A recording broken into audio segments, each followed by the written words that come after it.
नमस्कार। आप सब लोगों का बहुत बहुत स्वागत है। और मैं राजस्थान से सीधे यहाँ पर आया हूँ और कोरोना के ऊपर ये विशेष स्पेशल ब्रीफिंग हम लोगों ने रखा है और ये बहुत महत्वपूर्ण है। आप सब लोगों को जान करके बड़ा आश्चर्य होगा, दुख की बात भी है और यह सरकार की अकर्मण्यता की भी निशानी है कि हिंदुस्तान के अंदर हर 5 व्यक्ति जो कोविड से जिनकी मृत्यु हो रही है, हर 5 में से एक व्यक्ति दिल्ली का है। और दिल्ली की सरकार जो कि नेशनल कैपिटल है और एक तरीके से यूनियन टेरिटरी भी है, और इसलिए दिल्ली के मुख्यमंत्री और केंद्र के गृह मंत्री दिल्ली की इस सिचुएशन के लिए दोनों बराबर के जिम्मेवार हैं। और नीजक रिएक्शन और केवल विज्ञापन, इसके अलावा इन लोगों ने दोनों ने कुछ भी नहीं किया। आप हैरान होंगे कि 5 में से एक व्यक्ति जब दिल्ली के अंदर उसकी डेथ हो रही है, आज दिल्ली के अंदर टोटल संक्रमण दर प्रति मिलियन दुनिया की अगर कंट्रीज से कंपेयर करें तो हम ब्राजील से, यूके से, फ्रांस से, इटली से, ये सारे के सारे जितने भी देश हैं उनसे भी ज्यादा दिल्ली के अंदर अकेले संक्रमण की दर दिल्ली के अंदर है। पूरे देश के अंदर जो संक्रमण का दर है, जो पूरे देश के अंदर है, उससे भी हम सब के सब लोग, मैं अब ये आपको स्टैटिस्टिक्स में बताना चाहता हूं, पूरे देश के अंदर प्रति 10 लाख प्रति मिलियन 6,400 व्यक्ति, प्रति मिलियन 6,407 व्यक्ति एग्जैक्ट जो है वो केसेस हैं पॉपुलेशन के हिसाब से। और दिल्ली के अंदर 6,407 पूरे देश में है और दिल्ली अकेले के अंदर ये 29,140 केस हैं प्रति मिलियन, यानी लगभग 5 गुना ज्यादा पूरे के पूरे देश से ज्यादा संक्रमण दिल्ली के अकेले के लिए। दिल्ली के अंदर 459 व्यक्ति प्रति मिलियन उनकी मृत्यु दर है दिल्ली के अंदर। और जो दिल्ली के अंदर ये है, और जो जिस राज्य का मैं प्रभारी हूं राजस्थान में, वहां पे मात्र 30 व्यक्ति प्रति मिलियन की जो है वहां पे मृत्यु दर है। दिल्ली के अंदर राजस्थान से लगभग 15 गुना ज्यादा 459 व्यक्ति की मृत्यु दर है प्रति मिलियन। इतना बड़ा फर्क, 15 गुना राजस्थान से, और अपनी नेबरिंग स्टेट्स हर एक से कई कई गुना ज्यादा दिल्ली के अंदर मृत्यु दर, संक्रमण दर दोनों के दोनों। तो क्या दोनों की दोनों सरकारें यहां पे कर रही हैं? सिवाय एडवर्टीजमेंट्स के, सिवाय लीपापोती के कुछ भी नहीं यहां पे दिल्ली में किया जा रहा है। मेरे पास में एनसीडीसी की रिपोर्ट अक्टूबर के पहले महीने के अंदर जो रिपोर्ट जारी करी गई थी, जो डॉक्टर विनोद पॉल नीति आयोग के जो मेंबर हैं, जो इसके चेयरमैन हैं, उन्होंने इस रिपोर्ट को जारी किया था। इसकी कॉपी भी हम आप सब लोगों को देंगे। ये जो है ये revise strategy for control of covid version 3.0 के नाम से ये रिपोर्ट है, और ये रिपोर्ट कवर भी बहुत एक्सटेंसिवली हुई थी। इस रिपोर्ट के हिसाब से दिल्ली के अंदर 15,000 केसेस प्रतिदिन के हिसाब से 15,000 केसेस प्रतिदिन के हिसाब से दिल्ली के अंदर होने वाले हैं। और अगर जब 15,000 केसेस दिल्ली के अंदर प्रतिदिन के हिसाब से होने वाले हैं, तो प्रति मिलियन जो अभी नीति आयोग ने 500 बोला है, तो 500 तक नहीं रहेगा। 15,000 प्रतिदिन का मतलब 780 केस प्रतिदिन प्रति मिलियन प्रतिदिन के हिसाब से 780 केस तक के दिल्ली जाने वाला है 15,000 केस के अंदर।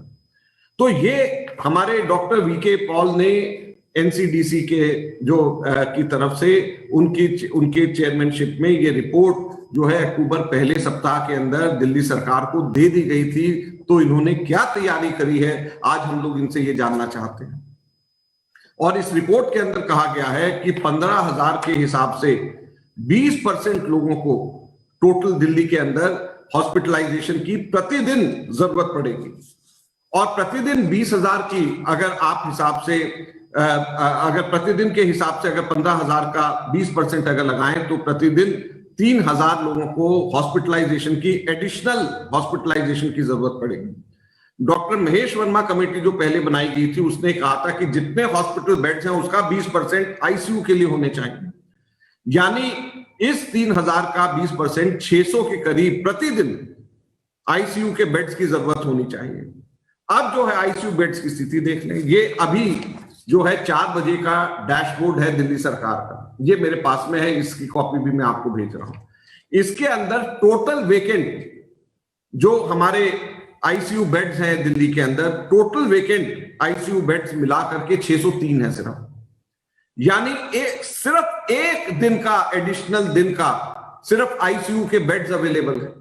यानी उसके नेक्स्ट डे जो हमारे को और जो आगे आने वाले समय में जो जरूरत है, जैसे ये 15,000 टच करेगा, और ये 15,000 टच करने वाला है क्योंकि पिछले 2-3 दिन के अंदर टेस्टिंग जो है वो बहुत कम हुई है, दिवाली की वजह से, भाई दूज की वजह से, गोवर्धन पूजा की वजह से।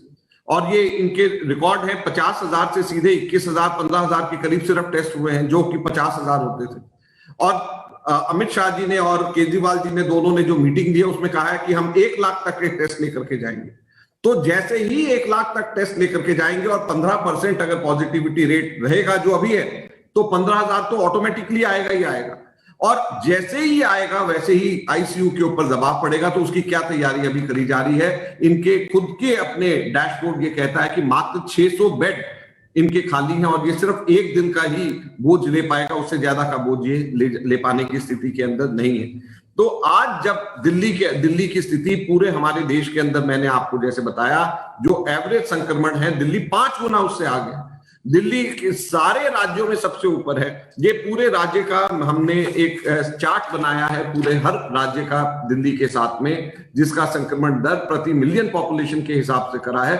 और दिल्ली बाय फार सबसे आगे, दिल्ली के नजदीक भी कोई भी और दूसरा राज्य नहीं है। हमने राजस्थान को कंपेयर करके बताया कि कैसे दिल्ली से 15 गुना ज्यादा राजस्थान से 15 गुना ज्यादा दिल्ली के अंदर मृत्यु दर है, और कितने गुना ज्यादा दिल्ली से राजस्थान से कितने गुना ज्यादा संक्रमण दर दिल्ली के अंदर है। तो आज अब जो है मुख्य बात पे हम लोग आना चाहते हैं।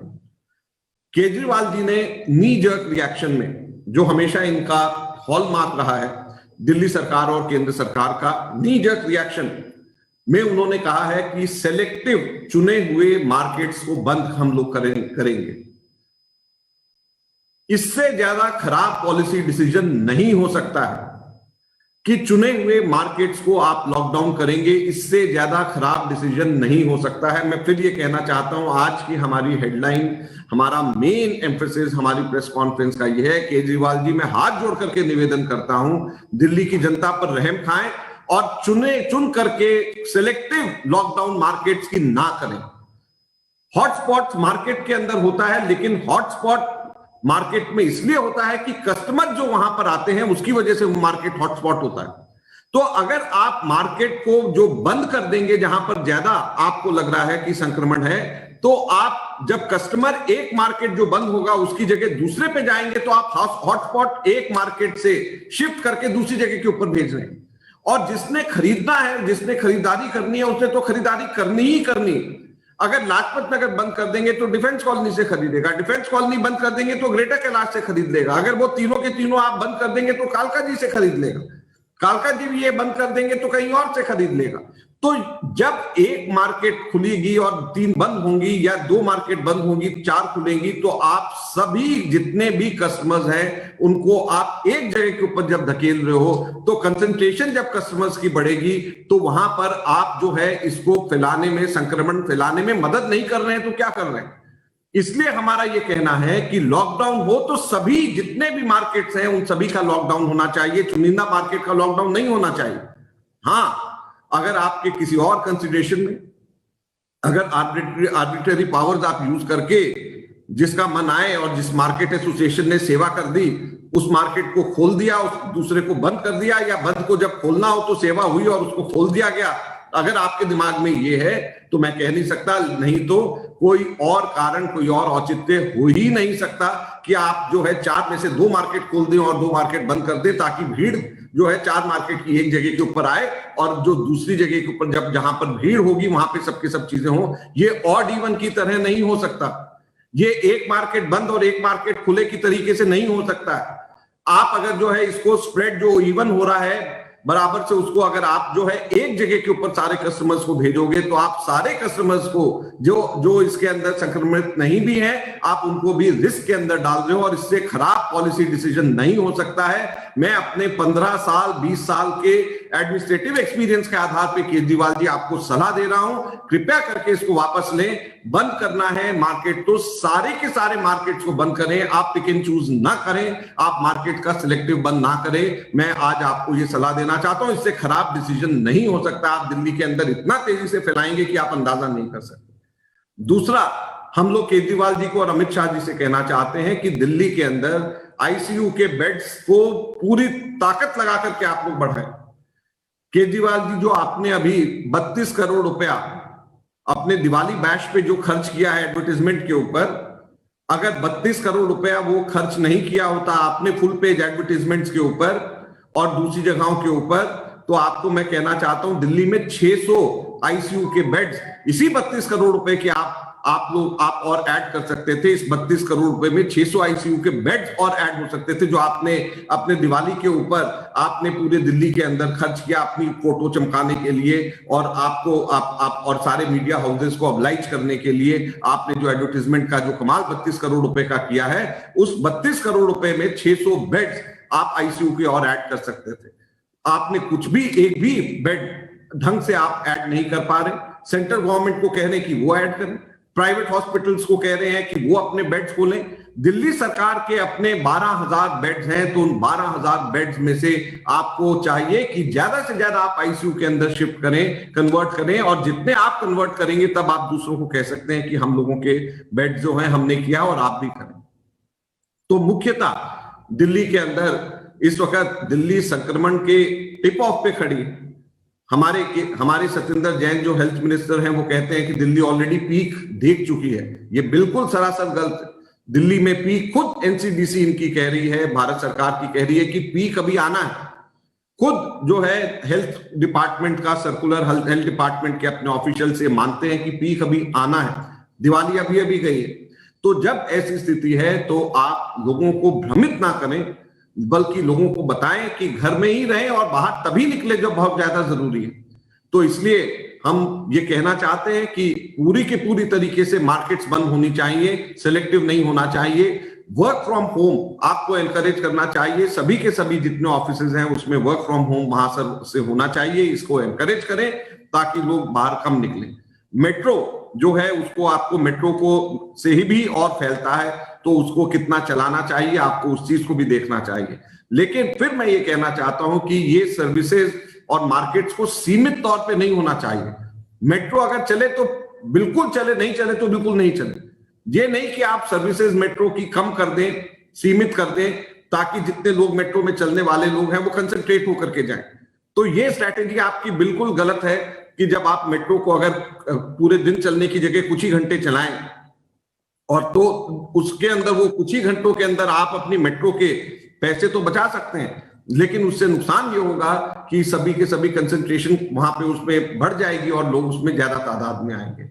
तो इसलिए मैं फिर से केजरीवाल जी से कहना चाहता हूं कि पॉलिसी जो आप बनाएं उस चीज को सोचें, डिस्कस करें, ऑपोजिशन से भी सलाह ले लें।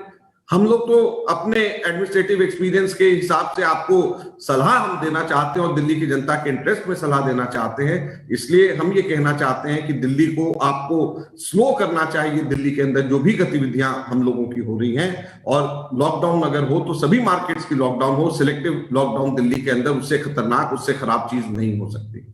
धन्यवाद। सर, क्या आप अपने अंग्रेजी के पत्रकार मित्रों के लिए जो 4 हमारी मांगे हैं, जो एडवाइजरी है आपकी, पॉलिसी एडवाइजरी, उसको दोहरा देंगे एक लाइन में?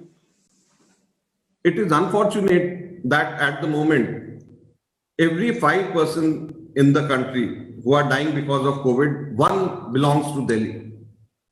In terms of total affected people by coronavirus per million, Delhi is highest in the country, by far the highest in the country. In terms of COVID death per million, we are by far the highest in the country. We are much ahead than other countries even. We are much ahead than UK, we are much ahead than France, we are much ahead than Brazil. In India also, the national average, the per million people who are affected, cases per million population. At the national level, the average is 6,407, whereas Delhi's average is 5 times more, which is 29,140 cases per million population. That is Delhi's average, which is 5 times more than the national average. Such is the situation in Delhi. And instead of fighting this, the Delhi government and central government both are playing games, both are pushing onto each other the responsibility, whereas they should work collectively. They are not doing that. They should have increased the ICU beds, which they haven't done. The dashboard, which I have shown, clearly shows that Delhi is ill-equipped as far as the ICU beds are concerned. NCDC, in its report, in the first week of October this year, has already said that Delhi will touch 15,000 cases per day, and we are nearing that. Already we have touched on one day 8,700 cases. So 15,000 cases per day is something which we may touch. This is what NCDC has said. And 20% of such cases would require hospitalization. And 20% of hospitalized cases would require ICU beds, which means every day 600 additional ICU beds would be required. And dashboard says that only a little more than 600 vacant ICU beds are available.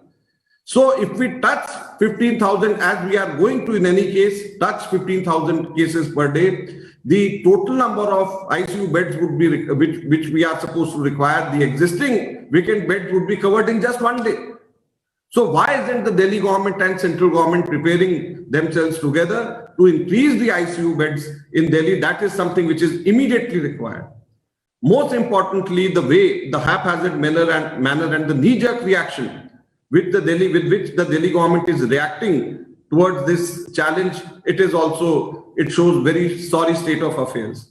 The worst policy decision could have been to selectively lock down the markets, which the Delhi government has recommended to the Lieutenant Governor and to the central government. You can't selectively lock down the market, saying that one market is a hotspot. One market is a hotspot because of the customers which come over there, and it becomes hotspot. If suppose you close down 4 markets and you let only 2 markets open, then all the customers, instead of going to 4 markets, they would concentrate only on 2 markets. And if there is a concentration of customers in just 2 markets, then the spread would be more. So I don't know what is the justification in selectively opening the markets and selectively closing the markets. Either all markets should be open or all markets should be closed. My personal view is that all the markets should be closed immediately. It shouldn't be selectively done, because if you do it selectively, you are forcing people to go to a few particular markets, and there, when there will be more concentration of people, there will be a more spread of coronavirus. This is simple, logical thing which the Delhi government should think, and the central should also think it, and they should immediately, all the markets have to be shut down. As far as the offices are concerned, they should be asked to work from home. Now, since like I am doing Zoom press conference from my office, why can't, and there are so many other ways by which people can work from home. So for a few days, it should be made mandatory that people should work from home. As far as the metro is concerned, for metro also, they should either allow metro to function in totality in full, or they should allow metro not to function. So by allowing metro to function partially, they are forcing the commuters to concentrate in a few metro trains only. So again, metro also, in my opinion, should be shut for a few days. So also the DTC buses also. So all such things, they have to take a well-considered view, logical policy decision, not keeping in interest the revenue to be earned by the government, but keeping in mind the public safety and public health, and lessening the fatality rate. That should be in the minds of the government before taking any policy decision. Thank you. Thank you, sir. I'll request friends to please ask your questions. Siddharth from ANI. Siddharth, पूछिए अपना सवाल. नमस्कार sir. Sir मेरा सवाल ये है कि अभी कुछ दिनों पहले आपने ट्वीट भी किया था, जब पहली बार 7,000 का आंकड़ा पार किया था, और कहा था कि दिल्ली में कंप्लीट लॉकडाउन लगना चाहिए. क्या भी कांग्रेस पार्टी डिमांड करेगी, क्योंकि सरकार कह रही है एक टेस्टिंग बढ़ा रहे हैं और मोबाइल टेस्टिंग हो रही है, मोबाइल टेस्टिंग करेंगे और हाउस टू हाउस सर्वे किया जाएगा और हाउस तो आज कांग्रेस की क्या डिमांड है कि लॉकडाउन दिल्ली में लगना चाहिए? देखिए मैंने पहले भी कहा था कि मार्केट्स अगर बंद हो तो सारी मार्केट्स बंद हो। अभी भी हम ये कह रहे हैं कि कंप्लीट लॉकडाउन मींस कि जो टोटल हमारे मार्केट्स हैं वो सबके सब बंद होनी चाहिए, ऑफिसेज बंद होने चाहिए। जो गवर्नमेंट ये कह रही है कि पार्शियल लॉकडाउन होना चाहिए, इससे खराब डिसीजन नहीं हो सकता। इसलिए हम ये कह रहे हैं कि एसेंशियल सर्विसेज हमारे अलाउड होने चाहिए जो पहले जैसे थे, और एसेंशियल सर्विसेज के अलावा दूसरे मार्केट्स हमारे बंद होने चाहिए और ऑफिसेज हमारे बंद होने चाहिए। गवर्नमेंट को इसका जो लोगों को जो रोजमर्रा के काम करने वाले जो लोग हैं, जो डेली वेजर्स हैं, जो गरीब लोग हैं, उनको कंपनसेट करने का रास्ता भी निकालना चाहिए। उनको जो है उनके बैंक खाते के अंदर सीधे पैसे इसके तहत जो नुकसान हो रहा है वो भी साथ साथ में देना चाहिए। तो ये पूरा एक पॉलिसी इसके अंदर होनी चाहिए और सभी लोगों को कंपनसेट किया जाना चाहिए जिन लोगों को नुकसान हुआ है। लेकिन ये इसका जस्टिफिकेशन नहीं हो सकता कि आधी मार्केट खोल दें और आधी बंद कर दें, तो इसमें तो आप और फैला रहे हैं। और इसको रेवेन्यू से नहीं जोड़ा जाना चाहिए। सरकार को रेवेन्यू अर्न करने की तरफ हमेशा उनकी मंशा रहती है और उस तरफ मंशा नहीं रहनी चाहिए। लोगों की जान बड़ी कोई चीज नहीं है। और जिस तरीके से, जिस तेज गति से फैल रहा है, दिल्ली का ये पोल्यूशन का समय है, आगे जनवरी तक के पोल्यूशन और बढ़ेगा। पोल्यूशन हमेशा हमारा दिसंबर जनवरी में और पोल्यूशन हमारा बढ़ता है। तो जब पोल्यूशन हमारा बढ़ रहा है, दिल्ली के अंदर हमारे रेट्स जो हैं, रेट बढ़ रहे हैं। 15,000 की फिगर हमारे ऑलरेडी एनसीडीसी ने कहा है और 8,700 हम लोग एक बार क्रॉस कर चुके हैं। तो 8,700 9,000 जब हम टच कर रहे हैं तो 15,000 जाते हुए पता भी नहीं चलेगा और हमारी कोई तैयारी नहीं। तो या तो हम लोग खोल लें और उसके बाद में हमारे आईसीयू बेड्स नहीं है तो सभी के सभी मरीज जो हैं यहां पर सड़कों के ऊपर बैठे हुए आपको नजर आएंगे हॉस्पिटल के बाहर। या तो उस दृश्य के लिए आप सबके सब लोग तैयार हो जाएं या बंद कर दें। मेरा तो ये मानना था कि दिवाली हम लोग अगर नहीं भी मनाते, मेरा व्यक्तिगत मानना है, तो शायद बेहतर होता बनिस्बत इसके कि बहुत सारे लोगों की आखिरी दिवाली हो। और मैं आपको ये कह रहा हूं कि हम लोग अगर इसको संक्रमण को और आगे हम रोक नहीं पाए, आईसीयू की दिल्ली में बेड्स की अवेलेबिलिटी नहीं है, दिल्ली के अंदर आप हॉस्पिटल के बाहर आप आईसीयू के अभाव में आप वहां पर लोगों को मरीजों को मरते हुए आप लोग देखेंगे अगर इस वक्त इसको नहीं किया। मैं कोई एकदम से अलार्म नहीं करना चाहता, लेकिन जो रिपोर्ट्स हम लोग पढ़ रहे हैं, चाहे पहले महेश वर्मा कमेटी की रिपोर्ट है, चाहे एनसीडीसी की रिपोर्ट है, ये रिपोर्ट्स बहुत अलार्मिंग है। स्थिति बहुत खराब होने वाली है। मैं दिल्ली सरकार को और केंद्र सरकार को, अरविंद केजरीवाल जी को और अमित शाह जी दोनों को कहना चाहता हूं कि दिल्ली राष्ट्र की राजधानी है, यहां पे ऐसे सीन क्रिएट मत होने दें कि यहां पे हॉस्पिटल के बाहर मरीजों को आईसीयू में ना जाने की वजह से बाहर दम तोड़ते हुए हम सबके सब लोगों को देखना पड़े। धन्यवाद सर। हेलो। सवाल पूछना चाहते हैं? हाँ, मैं भी पूछना चाहता हूँ एक सवाल। आप कौन है जरा? मैं संतोष ठाकुर हूँ, नवादा तकवार। जी। कैसे हैं सर? सर से पूछूं सवाल? सर नमस्कार। नमस्कार। सर संतोष बोल रहा हूँ। हाँ संतोष जी बोलो ना, पूछिए।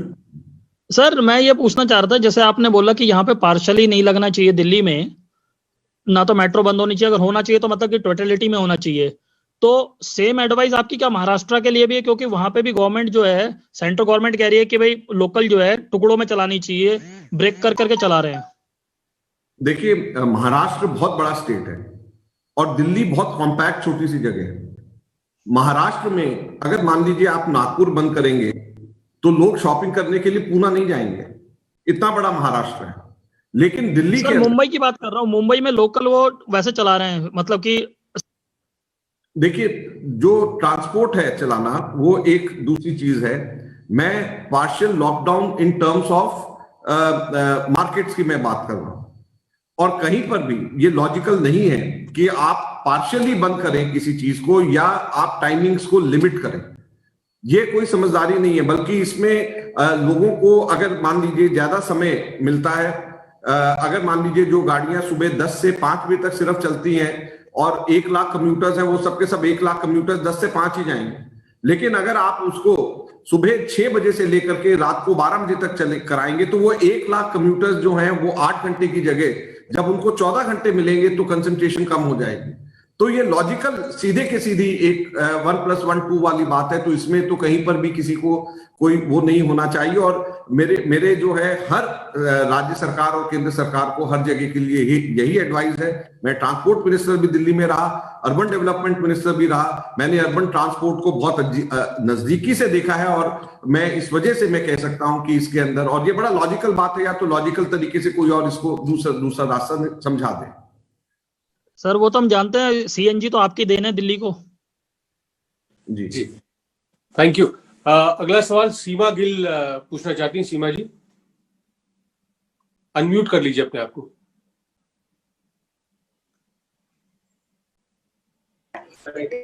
जी नमस्कार सर, मैं सीमा गिल बोल रही हूँ। मैं जानना चाह रही हूँ कि दिल्ली जैसे स्टेट में, क्योंकि आप 15 साल आप लोगों ने राज्य किया है, आपने सत्ता को करीब से देखा है, क्या दिल्ली को ये जो नंबर बढ़ रहे हैं खामियाजा सेलेक्टिव अप्रोच का है कि केंद्र की सरकार और राज्य सरकारों के बीच में जो तनातनी रही है, और जो राज्यों और जो फेडरल स्ट्रक्चर में जो एक सेलेक्टिव अप्रोच रही है कि बीजेपी, कांग्रेस, आम आदमी पार्टी अपने अपने लेवल पे प्लानिंग करती रही, एक जो सेंट्रल लेवल पे जो प्लानिंग होनी चाहिए था और उसका इम्प्लीमेंटेशन प्रॉपर तरीके से होना चाहिए था, उसका खामियाजा आम जो दिल्ली की जनता है वो भुगत रही है? दुर्भाग्यवश दिल्ली की सरकार और केंद्र सरकार, ऐसा लगता है कि दोनों ने इसको सीरियसली नहीं लिया जिस वक्त ये शुरू में आया था। मैं आपको बताना चाहता हूं, हम लोग नेशनल ह्यूमन राइट कमीशन में जून में हम लोग गए थे, और नेशनल ह्यूमन राइट कमीशन ने नोटिस दिया था सेंट्रल गवर्नमेंट और स्टेट गवर्नमेंट को, दोनों को, और कहा था कि this is a serious issue of human right violation. उन्होंने रिपोर्ट मांगी थी और अभी तक उसकी रिपोर्ट दिल्ली सरकार और केंद्र सरकार ने नहीं दी, उसको हम लोग अलग से ले रहे हैं। मैं आपसे कहना चाहता हूं कि जिस वक्त इसकी तैयारी होनी चाहिए थी, इन्होंने तैयारी नहीं करी। अब दिल्ली सरकार का ध्यान कहां पर है? 32 करोड़ रुपया दिल्ली सरकार ने दिवाली की एडवर्टीजमेंट पे खर्च कर दिया। 32 करोड़ रुपया। अगर वही 32 करोड़ रुपया अगर ये हमारे आईसीयूज को क्रिएट करने में लगाते तो 5 लाख रुपए प्रति आईसीयू बेड की क्रिएशन में लगता है सिर्फ, और इसके इक्विपमेंट्स इजीली अवेलेबल है। तो अगर 5 लाख के हिसाब से अगर करते तो 625 करोड़ आईसीयू बेड सिर्फ एक दिन का जो इनका खर्चा उसकी जगह ये कर सकते थे। इन्होंने नहीं किया खर्चा। तो सरकार का, उनकी नीयत क्या है, उनका किस डायरेक्शन में वो लोग काम करना चाहते हैं, ये सबसे इंपॉर्टेंट है। अगर सरकार सिर्फ एडवर्टीजमेंट करके उसी से सरकार चलाना चाहती है तो वो जो जब इंफ्रास्ट्रक्चर के ऊपर पैसे नहीं खर्च करेगी, उसकी जगह दूसरी और चीजों के ऊपर करेंगे तो उसका खमियाजा पूरे शहर को भुगतना पड़ेगा। अब जो है पोल्यूशन दिल्ली के अंदर बढ़ना सबको मालूम है, तो क्या उसकी तैयारी इन लोगों ने इससे पहले कर दिया? सिर्फ अभी भी आप देखें कि एडवर्टीजमेंट चलती है कि सब जगह पे, सभी चैनल्स के अंदर हर थोड़ी देर के अंदर आपको किसी और स्टेट की ऐसी एडवर्टीजमेंट इतनी नजर आती हैं जितनी दिल्ली की नजर आती हैं। तो वही पैसा अगर जो है जो अपनी एडवर्टीजमेंट में खर्च कर रहे हैं, अगर उसको लोगों के वेलफेयर के लिए और इंफ्रास्ट्रक्चर डेवलपमेंट के लिए खर्च करते और बेटर प्लानिंग के साथ, मैं तो आपको एक छोटी सी प्लानिंग का उनका फ्लॉ बता रहा हूं कि जब पूरी दिल्ली के मार्केट्स बंद होने चाहिए तो वो सिलेक्टिवली बंद कर रहे हैं। इससे खराब क्या और पॉलिसी हो सकती है?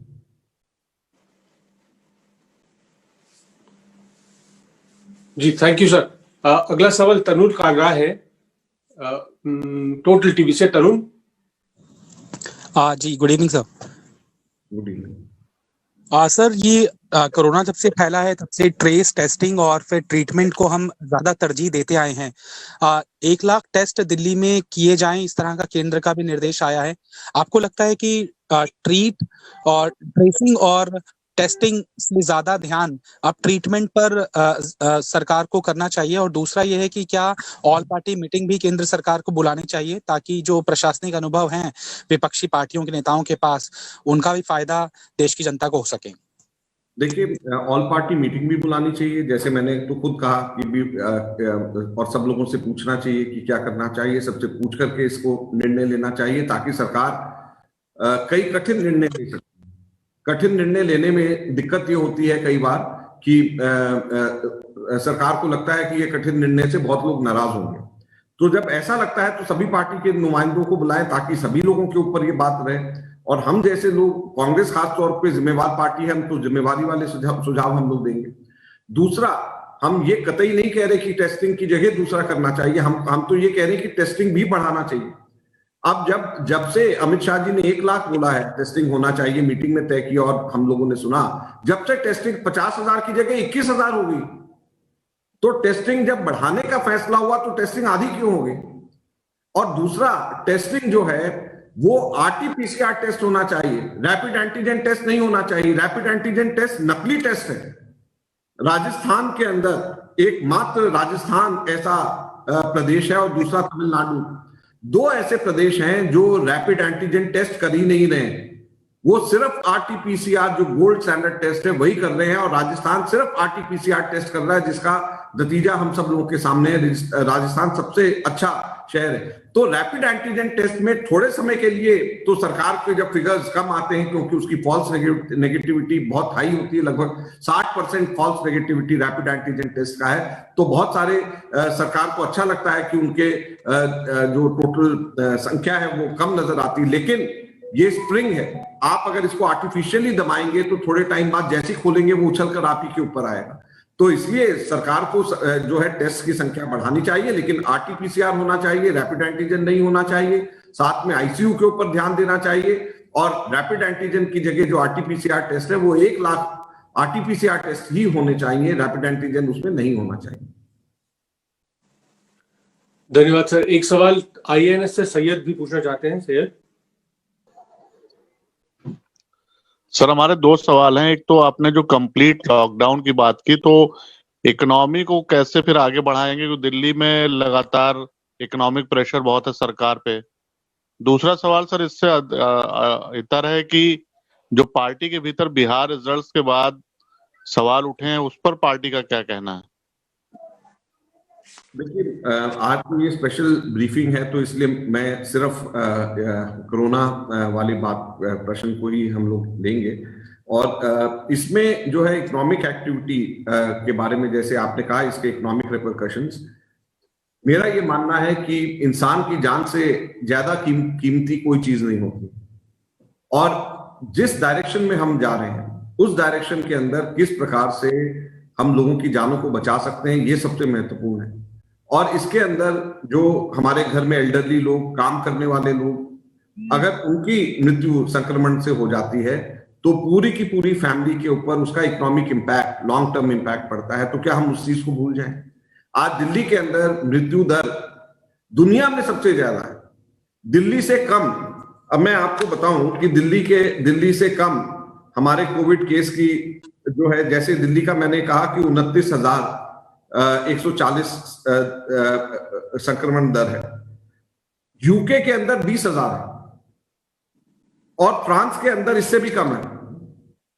तो जब यूके में 20,000 संक्रमण दर के ऊपर यूके ने पूरा लॉकडाउन कर दिया है, तो दिल्ली 27,000 के ऊपर, दिल्ली के अंदर आप कह रहे हैं कि भी जहां पर मेट्रो भी पूरा और खोल दो, यहां पर आप जो है पूरी एक्टिविटीज पूरी की पूरी और खोल दो, दिल्ली में 29,000 क्रॉस कर रहा है, और यूके में 20,000, बल्कि 20,000 तो अब है, जब वो 16-17 पे था जब ही उन्होंने पूरा लॉकडाउन कर दिया।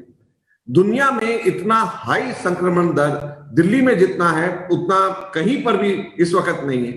तो जब ऐसी स्थिति दिल्ली के अंदर है, और दिल्ली में और बढ़ता जाएगा, फिर भी यूके के अंदर उनकी अपनी हेल्थ इंफ्रास्ट्रक्चर अच्छा है, दिल्ली में तो वो हेल्थ इंफ्रास्ट्रक्चर भी दिल्ली के अंदर नहीं है।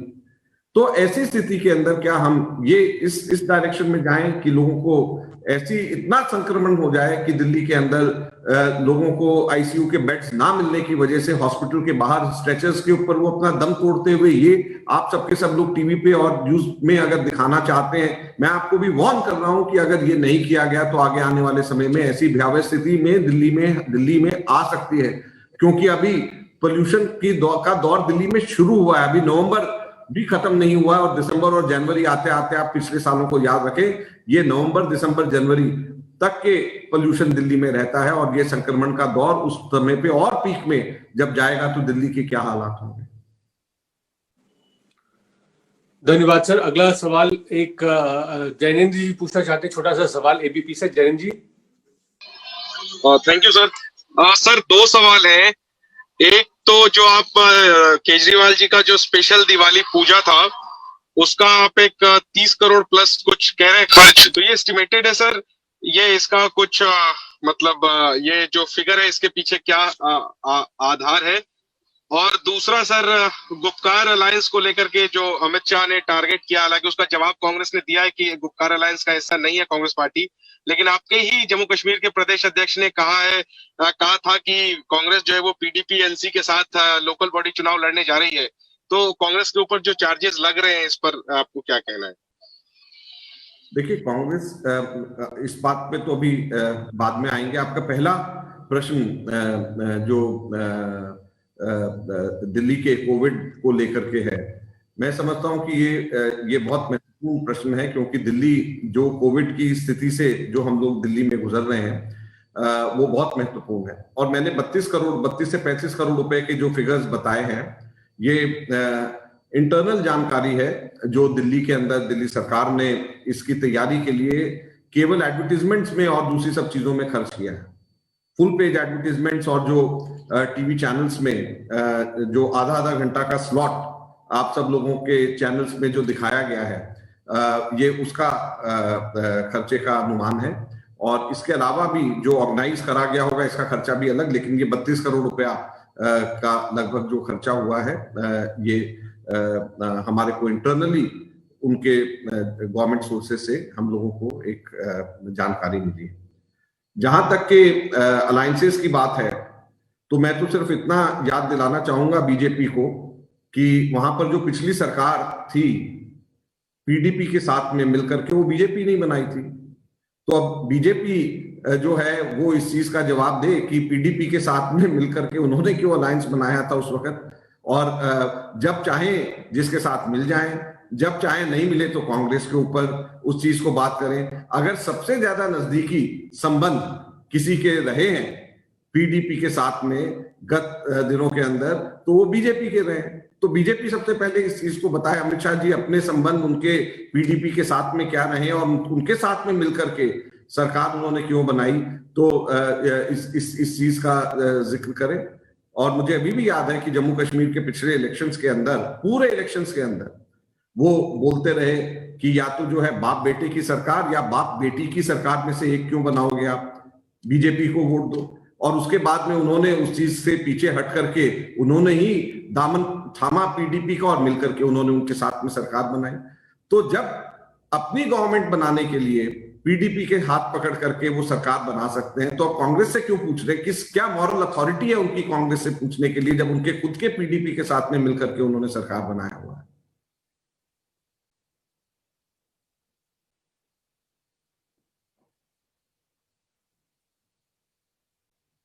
झा जी, आप अनम्यूट करो। सॉरी सर, मेरे ख्याल से ये आखिरी सवाल था। संजीव जी और विनीत जी, अगर किसी साथी का कोई सवाल रहता हो, please if I can ask. जी तरुण। हाँ माकन सर, चूंकि आप स्टूडेंट पॉलिटिक्स से भी जुड़े रहे हैं, मेरा एक सवाल जेएनयू के ऊपर है। उनका नाम बदलने को लेकर विवाद गहराता जा रहा है। विवेकानंद यूनिवर्सिटी उनका नाम रखना चाह रहे हैं। बीजेपी के महासचिव का ये बयान है, आपकी प्रतिक्रिया जरूरी है सर। देखिए, नाम बदलने की राजनीति में हम लोग कभी भी विश्वास नहीं रखते हैं। और एक व्यक्ति का नाम बदल करके दूसरे व्यक्ति के नाम पे रखने से मैं समझता हूं कि कोई व्यक्ति छोटा नहीं होता है और कोई व्यक्ति बड़ा नहीं होता है। और ये किसी भी महान व्यक्ति, चाहे जिनके नाम पे रखा जा रहा है, उनके नाम की गरिमा भी के ऊपर भी मैं समझता हूं कि भी अच्छी बात नहीं है उनके नाम की गरिमा के लिए भी कि किसी और के नाम को हटा करके उनका नाम बनाया जा रहा है। बेहतर ये हो कि जैसे जवाहरलाल नेहरू यूनिवर्सिटी है, उसी प्रकार की स्टैंडर्ड की एक और यूनिवर्सिटी आप बनाएं, उससे और अच्छी बनाएं और उसका नाम विवेकानंद यूनिवर्सिटी रखें। किसी एक यूनिवर्सिटी को गिरा करके नाम उसका हटा करके दूसरे के नाम पे करना, ये आप कोई विकास का कार्य तो कर नहीं रहे। बेहतर यही रहे कि भी उनके विवेकानंद जी का हम सब लोग सम्मान करते हैं। हम चाहते हैं कि उनके नाम का हिंदुस्तान के अंदर क्या, और अगर राष्ट्र की राजधानी में वैसी यूनिवर्सिटी बन जाए तो उससे अच्छी क्या बात है। लेकिन आप एक नई यूनिवर्सिटी बनाएं, उससे बेहतर स्टैंडर्ड रखें, उससे बेहतर प्रोफेसर लाएं, फैकल्टी लाएं और इंटरनेशनल लेवल का आप बनाएं। तो लकीर मिटाने की जरूरत नहीं है, लकीर से लंबी लकीर खींचने की जरूरत है, ताकि हम लोग सबके सब लोग प्रेरित हों, नई यूनिवर्सिटी से इंफ्रास्ट्रक्चर नया क्रिएट हो और हमारे देश के अंदर छात्रों को और बेहतर जगह और जगह मिले जहां पर वो विवेकानंद जी के विचारों से प्रेरित हो।